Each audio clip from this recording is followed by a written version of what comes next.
Hi, I'm Paul Hudson, CEO of FlexMR, and today I'm pleased to be joined by Key Arnold, our client at the Home Depot. And together we're going to talk to you about the future of user experience research and how the Home Depot lean into key relationships with their customer base. So the Home Depot has been around for over 40 years now. They're one of the largest home improvement retailers. And whilst they have a major physical retail presence, it's true to say that they have extremely aggressive digital goals.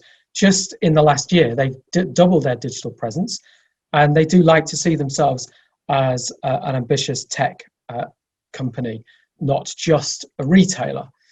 And whilst they have a vast array of products for DIY customers, they also serve professional contractors and have one of the largest installation businesses. And whilst that digital business is growing at a pace, they really put user experience at the heart of everything. In fact, they have to, just because of that digital presence. So Key today is going to talk to us a little bit more about how user experience research is done at the Home Depot. All right, so hi everyone. Let me tell you a little bit about our team. The UX team together, it's a team of about 40 folks. We're responsible for all of the website and app e-commerce experiences for the Home Depot. That includes stuff that just faces our consumer, homeowners, DIYers, DIFMers, the do-it-for-me types. As well as our pro customers. About a quarter of the UX team, so about 10 folks, are just dealing with our pro customers. Pro customers are definitely a different beast, so to speak. They're a lot harder to find. They make up about 4% of the people that walk into our stores or check out our site online. They have a very different kind of relationship with the Home Depot than our DIYers do. It's very transactional, they're business oriented, they're business focused. They're there to buy a thing so they can get back to their job site, not the same kind of relationship at all. And they have different needs, things like volume or bulk pricing, being able to manage the various users that are a part of their crew. So our team is responsible for thinking through some of those challenges and building the right tools for them. And you can go ahead, Paul. So one of the biggest things that we discovered as UX researchers was that it was really hard to contact our pro customers. So we've been maintaining a panel. It's a small community of participants, and we use FlexMR's tool to get multiple research tools. You can see there just a poll, a couple of different kinds of polls. We also use their surveys quite a bit. This connects our team, our researchers, more directly with the pro customers. Those tasks are managed all through the platform, and the beautiful thing is that because our pro customers are, volunteering to be a member of this panel, that relationship starts to get built up. We've established more trust when we email out invites to participate in a research study. We've built that that trust and rapport with them. So we know that they'll actually talk back to us, which is super important. It is. And so as UX researchers, how do you and your team use that prospective panel? How is it sort of used differently, I guess, to other research? Because you must do a lot of research anyway. Oh yeah. So I think a lot of times panels are built with very quantitative tools in mind, quantitative measures in mind. For us, it is just a through point to get to interviews. Our team we've got 3 different researchers. All of us are doing at least one major project a quarter, if not multiples. That means we need to go talk to customers. And so creating those connections and having that panel there to quickly invite folks that we know will talk to us is the #1 use case for the panel. We also do have lightweight polls. It's a lot of times it has to do with a random question that's come up at the office or some sort of new initiative that's come down the line, and I can talk about that in a second. And we do a variety of lightweight surveys, but they're not really the marketing research brand perception necessarily. They're a little bit different. So all of those kinds of research help us understand different things. One is, really basic things like, what do we call a new feature? When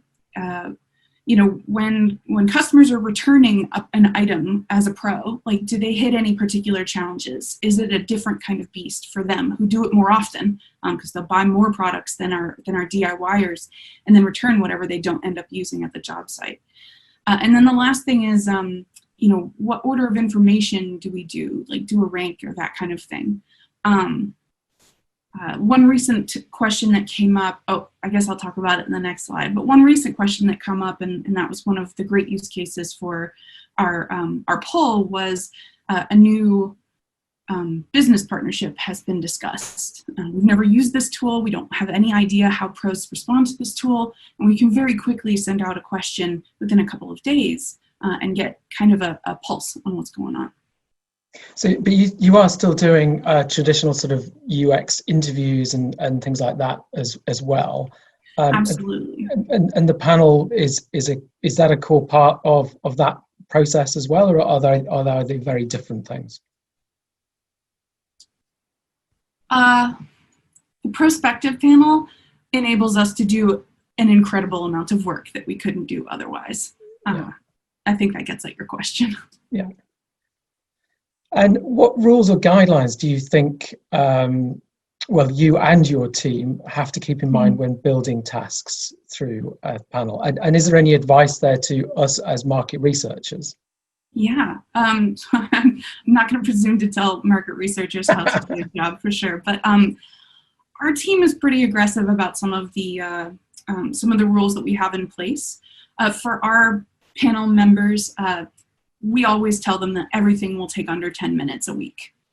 There's no reason for them to be spending 30 or 40 minutes answering our questions unless we're going to pay them for it. So, under 10 minutes of time commitment a week, or we're going to offer you extra incentives. That is a hard rule for us. We only will distribute 2 or 3 tasks in a week. So we might ask a poll question in a survey. No more than that. I'm not going to barrage our members with a whole lot of different things. I also restrict it to 1 email invite a week. I do not want to blow up these members' inboxes with so many market research requests or research requests that they get tired of it and stop responding to me. So I do my best not to pepper them with too many questions. For surveys specifically, we insist 8 questions maximum. Anything more than that, and anyone who's asking me for research is required to offer an additional incentive to our customers. That could be a raffle is the most common thing, or gift cards or something. Give them some reason that they should spend an additional amount of time with you. One really common use case for us is testing concepts. So we might show a mock-up of something. We will always show that mock-up, never just, hey, what do you think about preferred pricing? I assume that pros are way too busy to remember what preferred pricing is.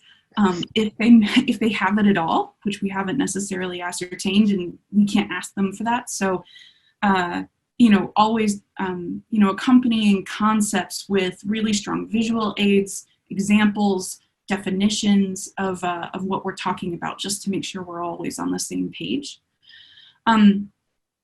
We also realized internally that as more people came to us and our research team grew from little me to 3 people, awareness was really important about what was going on with the panel at any given time. So we have a project board or roadmap that we manage through Smartsheet. We also, when people come to us and they're like, hey, I'd like to do some questions this week, there's a hold on the calendar. It's on their calendar. It's on our calendar. We know if and when the panel is going to get tapped for the week. The last thing is that anytime that someone comes to me asking for research, they have to set up 30 minutes on my calendar. I very quickly realized that if you try to email me with like, hey, could you ask pros this? I have way too much email back and forth. Well, okay, this question is probably not very well worded. What are you really trying to get at? When do you need it? How many pros do you need? And all of those questions, like there's just no point in going back and forth over email. So we set a pretty strict rule of, you want to set up research, you have to invest the time with me so that I understand what you're trying to accomplish. So always we talk through the objectives of a study in person or remotely in these days to make sure that we are all aligned on the approach before I put anything in front of our pro panelists. I think some of those rules are fantastic to have in place. I would imagine they're quite challenging at times to sort of enforce and back up. Having been on the front line myself, fielding questions from stakeholders, I can well imagine that they do come with a lot more than 8 questions at times. But they really do. So I can well believe it. But I guess it's really important to have those rules in place. You think that's a really important thing to do for yourself, for the stakeholders, and for the pros on the panel?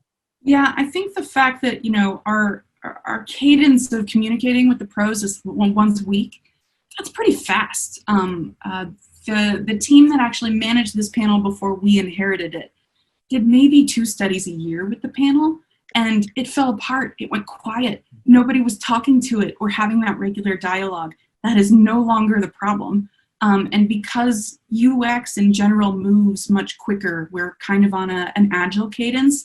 We're releasing every other week in some instances. We have to have research that matches that cadence. So, when you're testing that often, it's easy to ask questions in smaller batches Yes. and not try to boil the ocean, so to speak. Yeah, you're not storing things up, are you, for some Exactly. future project? It's just let's get it there. And then, as you say, the cadence is so fast because you're on to the next week pretty soon anyway. Mm-hmm. So how do you think the prospective panel has changed the relationship with those customers? Obviously, you mentioned the panel was there before. Has it evolved? Has it changed that relationship? Yes, and it's a number of different ways. One thing is just we get to talk to them more often. It's really wonderful to have a more human connection with our pros. I do find sometimes our designers will start getting on a tear about, well, this just doesn't make any sense. And it's very enlightening to put it in front of a pro the next week and see their face light up and they totally get it. So that fact that we have the panel at our disposal where we can quickly spin up a conversation with our customers instead of making all those assumptions about them, increased human connection. It keeps us from working very hard on inaccurate assumptions. And of course, it's just more research in general. Our customers, the ones on the panel anyway, also rarely skip out on us. So we have almost a 0% no-show rate. We, every now and then a pro just gets busy or forgets that they scheduled time with us, and that does happen. Sorry, I've got a siren going over here. It's a beautiful day. So the no-show rate is much lower because the pros know that we are for sure from Home Depot and we do care about what they have to say because we're asking them the same questions. Other methods that we used before we kind of had the panel at our disposal had sometimes a 50 or 60% no-show rate and a much lower agreement rate just to talk to us or an open rate on our emails. So that relationship is much stronger with customers. They trust that we are going to ask them useful questions and that they will be rewarded for their time. It's also really powerful to not just have vague personas, but to have actual connections with customers all over the country. So I can tell you all about Amy in Michigan. She works for about a 200-person company, and she's kind of the woman at home or at the office that's routing all of the requests and coordinating with the big guy on all these different projects. There's a fella named Zach in West Virginia who got fired from an arts teaching job and just taught himself how to be a handyman. Very impressive pivot. That entrepreneurial spirit that he has is really impressive to me. And my favorite is there's a guy named Boone out in California. He refuses to buy a smartphone. He crawls under houses, and he's, you know, squeezing into these tiny spots. He doesn't want to ruin a smartphone, so he's firmly sticking to his flip phone, and it'll be a long time before he moves to our app.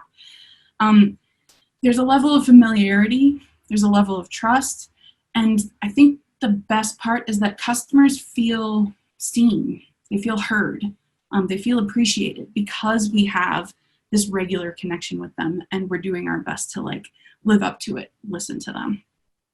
I think your point about personas is fantastic. Already I feel like I know something about your customers, but it brings them to life in a very real way. Whereas I think personas and segmentations and things like that, they can become quite abstracted and not really much better than data on a spreadsheet if you're not careful. Mm-hmm. Absolutely. Yeah. Is there any one thing, do you think, on that about the panel that's created that closeness of connection? Because the way you talk, it feels a very close connection you have with those customers now. So I will say something that never occurred to me until I took over the panel just at the beginning of this year was the feedback to them. Yeah. So they're providing all kinds of feedback to us,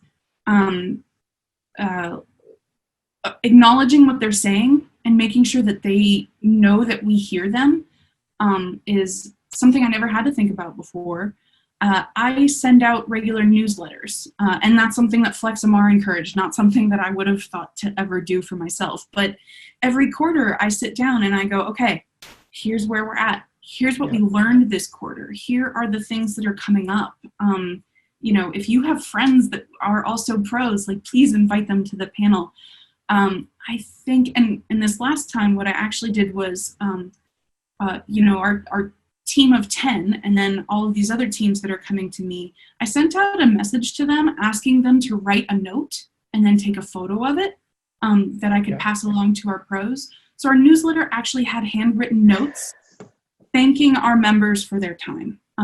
So I think that's one of the biggest things that I've done to really foster that. I have no idea if that really resonates, but I can tell you, like, I send out an invite on behalf of a coworker for an interview, and within 5 minutes, Randy is emailing me back to say, "Oh, I'm so excited! I'll see you tomorrow at 8:30." And it's not even my study, but he recognizes my name.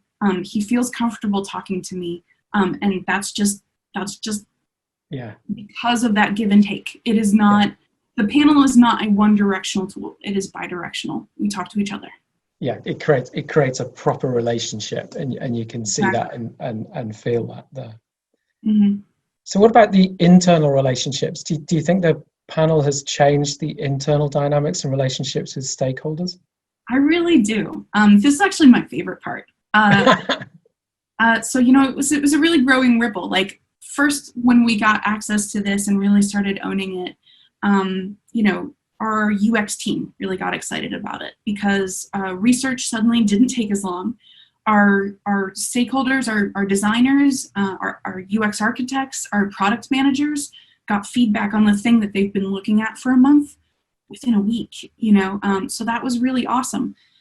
You know, it expands to development. I'm able to show a couple of highlight reels of actual people talking about this thing so that they don't go, well, we don't have time to code that. No, look how happy this made a customer. We have to code this now. It has to fit into this release.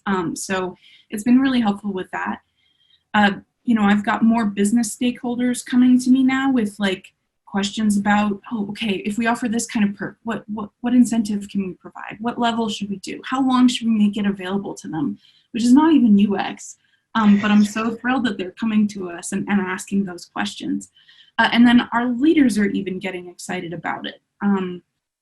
I've got senior directors, I've got a VP that are aware of the prospective panel. They're asking how we're using it and that kind of thing. And that's really exciting. Let's see, I've got more and more teams coming to just ask about what's coming down the pipe. Can I get this question asked? And I've now done enough research that I'm like, oh, you know, last week, Chris Carter over here asked this question about quotes. Will that answer your question about quotes? Oh no, we can follow up with those folks that answered that question. So I'm able to start connecting different teams. it also has created this less transactional nature to research. Sometimes especially for UX research, it's like, hey, I have this thing, one research please on this thing. And I'm not really a part of the conversation at large. That is definitely shifting. I've been brought in this year on some iteration sessions where we're just looking at, hey, this is where the program is right now that hasn't released yet.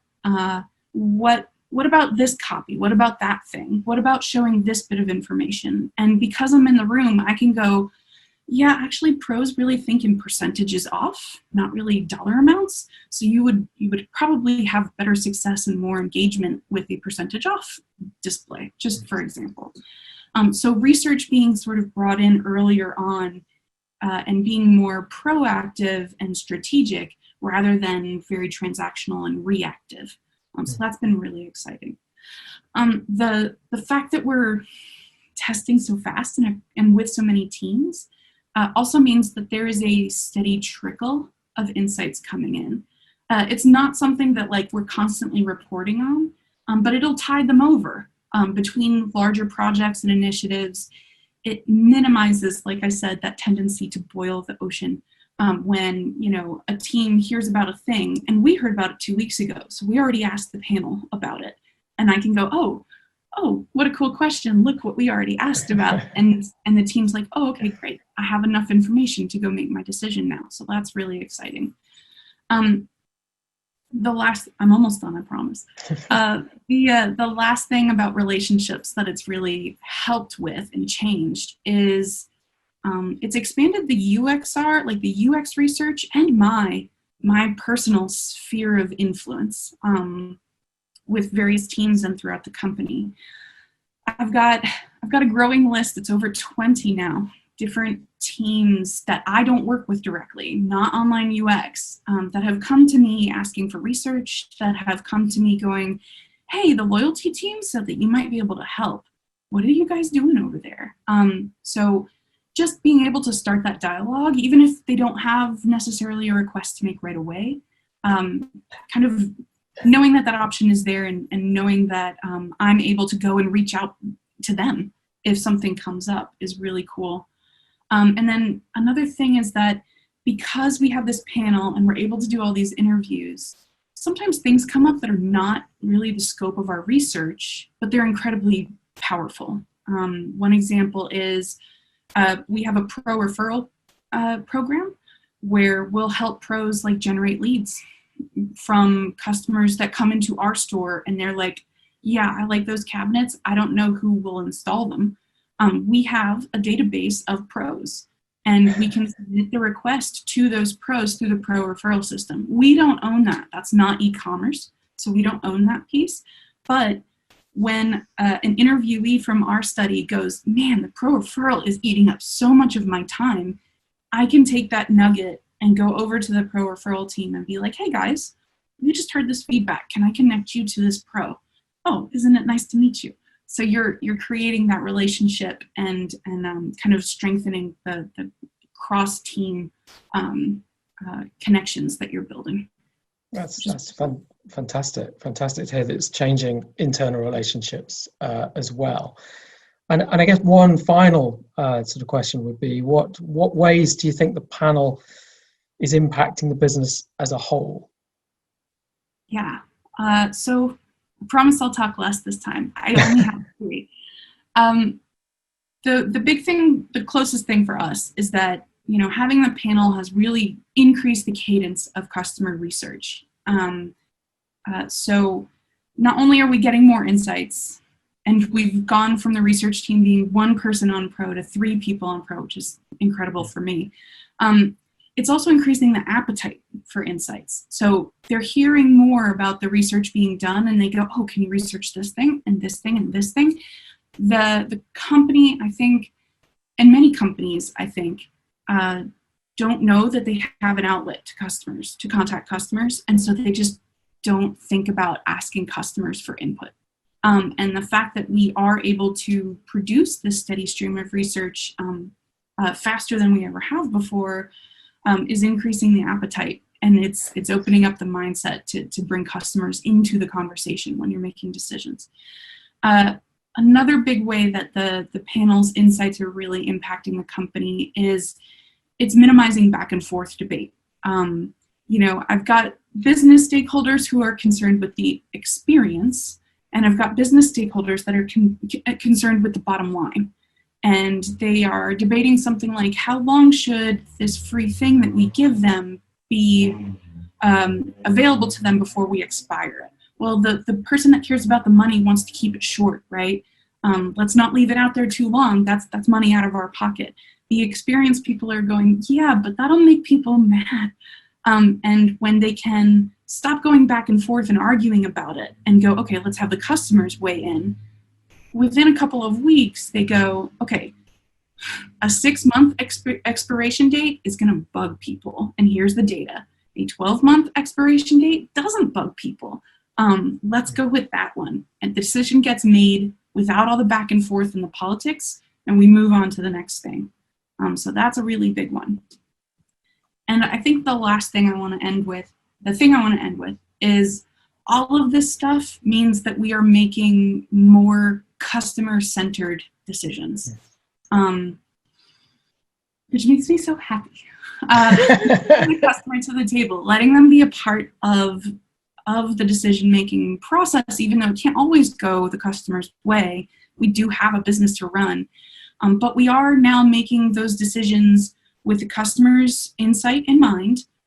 We're making them with more confidence instead of guesswork, and we're doing it faster. The business doesn't have 3 months to wait for a round of research to come back. So now within a couple of weeks we can do it. So that's happening at the speed of the business. And that's really the impact that our research is having. I think the thing that really stands out to me as I hear you talk is it's the relationship word we keep coming back to. It's changed the relationships with customers. It's changed the relationships with internal stakeholders. It's changed the relationships between the way the business thinks about customers and the way decisions are made. And all of it is a relationship feel to it, which, yes, is customer centric. It's all about design. It's all about decisions. But it's the relationships that we're talking about, rather than talk about projects and methods and reports. It feels much more fluid and conversational, which I think is fantastic. So I think we're just about time there. Thank you very much.